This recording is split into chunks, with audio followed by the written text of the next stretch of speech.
When you're selling a home, how do you market it? And tell me, how do showings work? And how do you get feedback about what your home is worth and what the buyers thought? I'm Peter Lindquist with the Lindquist team. I'm here with Travis Anderson, an outstanding realtor in the Twin Cities area.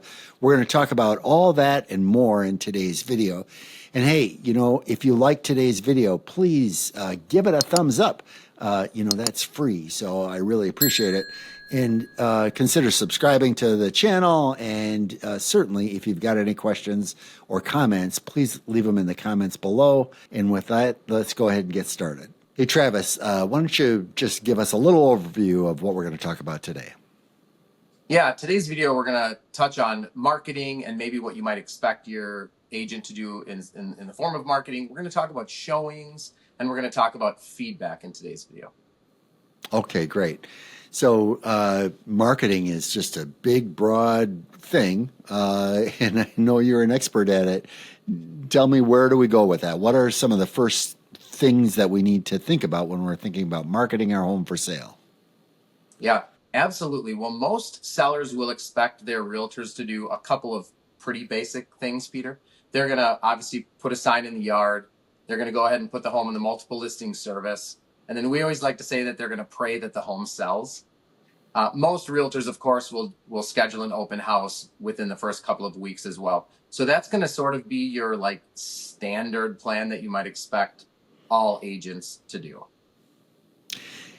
You mentioned open house. It's one of the hottest topics that I can think of. My agent doesn't do open houses at my house. How important are they? Yeah, only about 3% of homes are held open in the nation. And so 97% of all homes are not held open. So that's one thing I would want most sellers to understand. I do think it's important to do an open house. On our team, we always schedule it on the third weekend if possible. Now, most agents will schedule it on the first weekend. I think that's a huge mistake. If I'm holding your home open on the first weekend, I'm getting a large number of people through the home, and I just can't keep track of them. I can't keep track of the people who have realtors, who are, just looky-loos, who are the neighbors. And so we like to, on our team, have your home available for sale at first weekend, and we want private showings scheduled from realtors. These are pre-approved buyers that have probably ruled out a good number of homes up to this point, and maybe your home's the one. So we want them to be private showings with a realtor. We do that for a couple of weekends on our team. If we haven't found a buyer, we then hold it open. And if you do it on the third weekend like we do, it's vitally important because now all of the neighbors are at least aware that your home's for sale. They've probably seen it online. You're going to get a lot less of those looky-loos that you might get from a neighbor. All of the people who are pre-qualified, pre-approved, have a realtor, they've already seen it online, they've scheduled a showing, etc. So now we're trying to get the people who are literally just waiting for the open house. Maybe they don't have a realtor, maybe they're just starting their search, etc. So I think open houses are important, but they have to be done with the right strategy. So if you had to name the top one or two most important marketing strategies, what are they? Yeah, first and foremost would be really good, high professional photos and video. And that will be your best marketing tool that you can have. We always tell our clients that the first showing actually begins online. So you want your home to look as good as it possibly can once it hits the market. And so nice, high quality professional photos. They do multiple exposure so you can see outside the home while you're viewing a picture inside the home and things like that are way beyond my expertise as a realtor. And so really good high quality photos and video, I think, would be number one. And then when we're describing the home, Peter, something that we do a little bit different, there's really good research on how the human brain intakes marketing material. And if you're selling somebody with a lot of adjectives like beautiful, shiny, large, etc., all of those words, we sort of ignore the rest of the marketing because we feel like we're being sold to. So we like to, in our descriptions, to be very noun heavy. So we talk about square footage and size and, bedrooms and what specifically are we talking about? It's granite countertops. It's not large, beautiful granite countertops. It's just granite countertops. And so I think that's more important than people think, to try to manipulate's the wrong word, but try to help influence the consumer so they're not shunned away from your listing. Yeah, I know I'm not a big fan of. Imagine yourself in a sunny, windy brook. Yeah. Yeah, so you think, well, people are busy. They're looking at many homes online. If they see some facts, that's going to be critical in that description. I've also seen just no description or very minimal descriptions, but I think that's a mistake too. Yeah, couldn't agree more. It's similar to having fewer photos or something like that. If you don't have a description, people's psyche says, "What are you hiding?" Same thing if you don't have a picture of your bathroom or something like that. People just instinctively go to, "It probably needs a new bathroom or a remodeled bathroom." So you really have to take a photo of one photo of at least every single interior room, including the storage spaces, and then of course getting good photos outside. I've seen some of those, I can't remember what they're called, but where you physically walk through the video or the house. I don't know about you, but those make me nervous. I don't really play with them. But is that an effective marketing tool? Yeah. Do you mean the tool where you can see the little circle in the middle of a room and you click it and then the Yeah. camera fast forwards to that room and then you can kind of, yeah, those are a little odd, right? I mean, we've used it in the past. I actually had a tool one time where I could do a 360 video and we could do that. What I found is that it just didn't give me the full perspective. So I like to do an actual video walkthrough and where we can actually just go room by room and I can walk you through the home. And there's two ways to do that. One would be obviously with like my face and my marketing and things like that, maybe putting it on YouTube or Facebook or something like that. But I prefer doing it where I'm not in the video at all and we're just doing a really nice walkthrough of the home. And now I can put that on the multiple listing service. And then subsequently, that goes to at least 350 websites currently in our market, the way that we communicate the MLS to our national branded websites. All right. So besides internet marketing, what other types of marketing should we pay attention to? So, Peter, here's some things that you might expect your realtors in today's market, right? We're getting really good quality photos, really good quality video. Sometimes we're doing aerial photos that helps give perspective on the yard. Sometimes we're doing some print advertising. Maybe we're mailing postcards and things like that. We like to communicate all of our listings with our database. Now, we've got over 2,000 emails, 2,000 people I've communicated with over 20 years that have not all of them have bought and sold with me, but they've at least communicated and have an understanding that I'm a realtor. So we like to send emails to those people. And then we've got our realtor network as well. So we're networking within our company. We're also networking within other companies.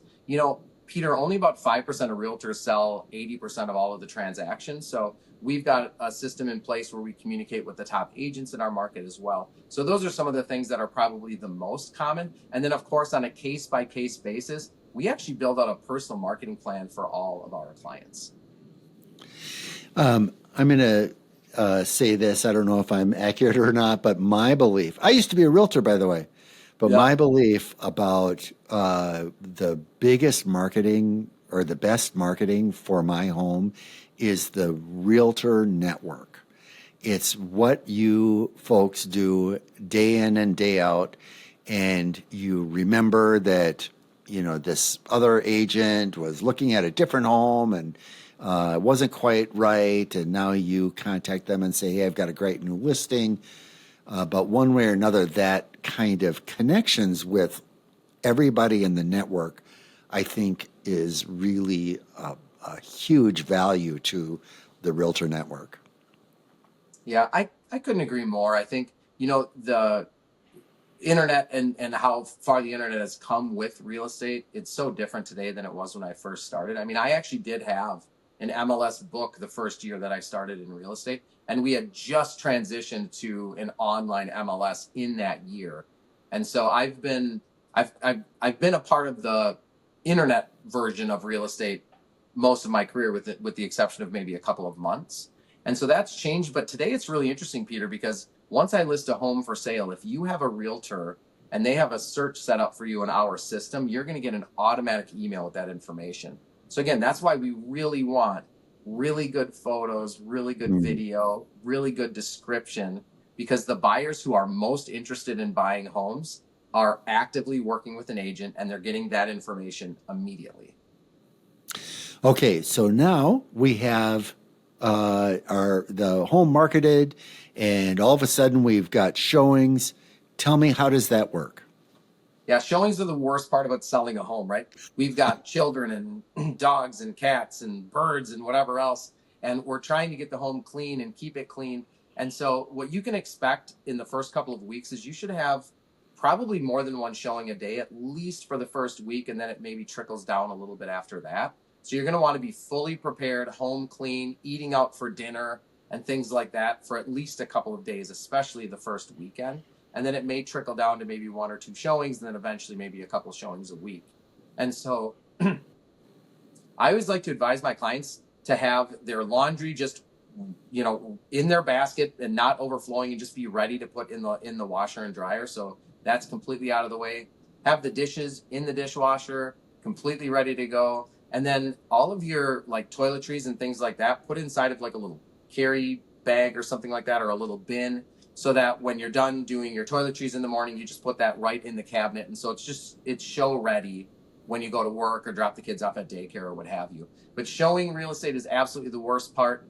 One thing that I want to make sure people are aware of is that you can record people that are in your home, but there are laws against how that recording can be used. And there's laws against listening to what they're saying when they're inside your home. So we always advise our clients not to record when people are inside of their home. But if you do, we make the buyers aware of that. And then also we try to refer you to whatever the laws are with recording people in your home.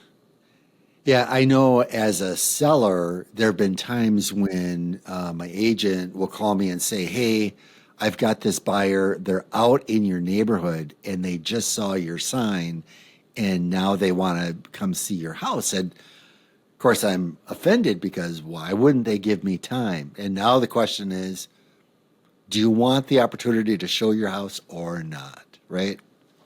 Yeah, I agree. We need to show it every time a buyer is interested in looking at it.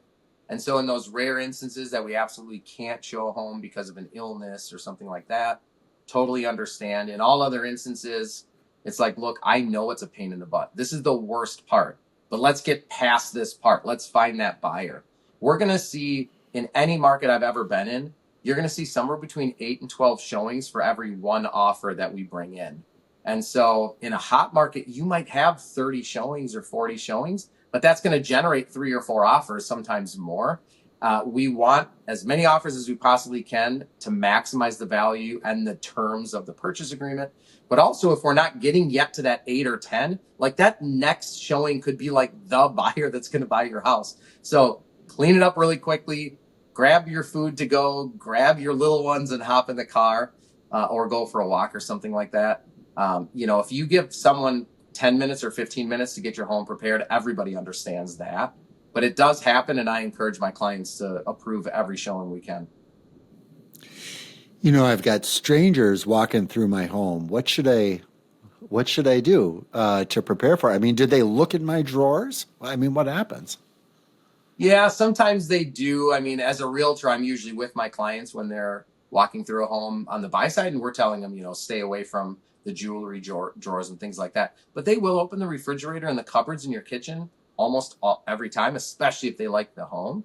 So we like to say, let's put our knives away. I always have my clients put our knives, like the little butcher block knives. Let's put those out of reach. Let's put them in the back of a cupboard or something like that. And then any jewelry, anything that's important like that, pack it up and put it somewhere that isn't easily accessible, not inside like an easy drawer that pulls open or something like that.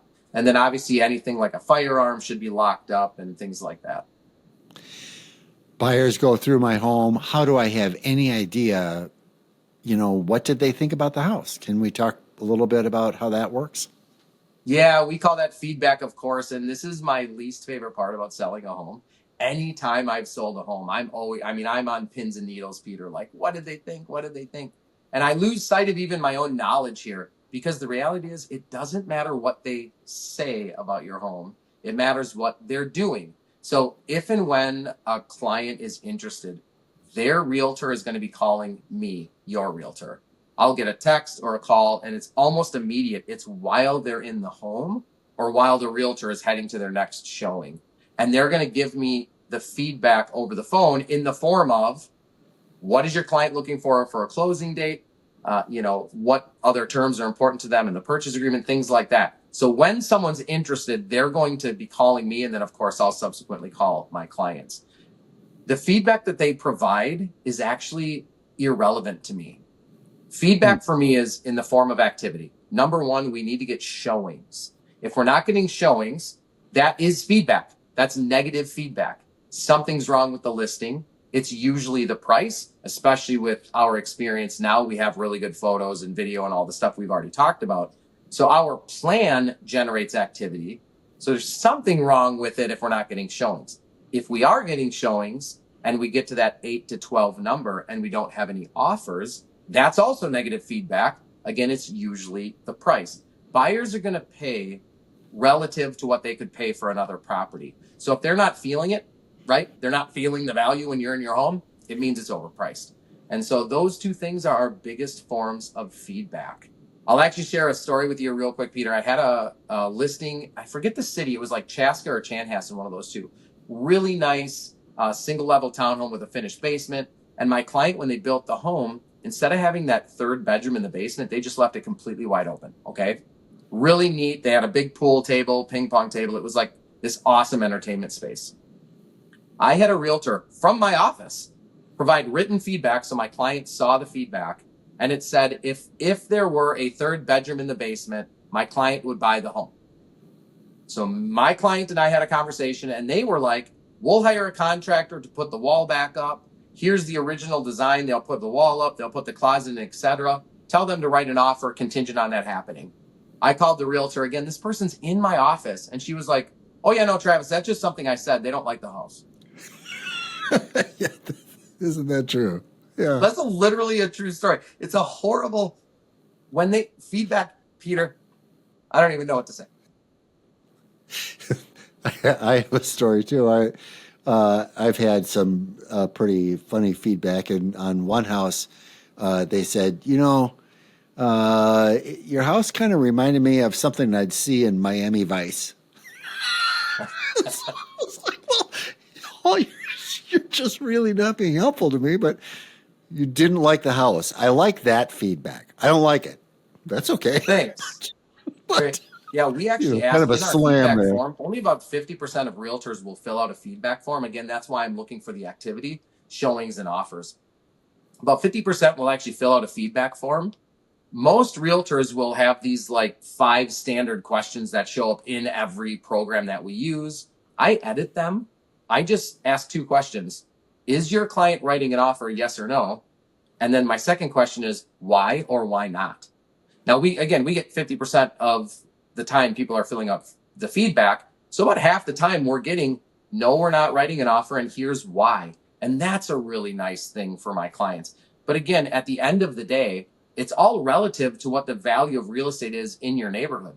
Homes are going to sell. It's either going to be your home sells or your neighbor's home is going to sell, or the one down the street.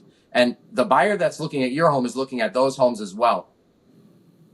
1 out of 8 people or 1 out of 12 people in that range, they're going to buy one of those houses. And so we just have to figure out where do we need to be priced within the marketing that we're doing, and sort of ignore the verbal feedback that people are giving us. Well, Travis, thank you very much for going through this with us about how to market a home, and how to deal with showings, and how to deal with feedback that we get. All of that stuff just is a mystery to me and the rest of the world. So really appreciate you taking the time to share that with us today. And hey, if you've got any questions, leave them in the comments below. Our contact information is in the description below. If you've got any questions, feel free to reach out. Thanks, and have a great day.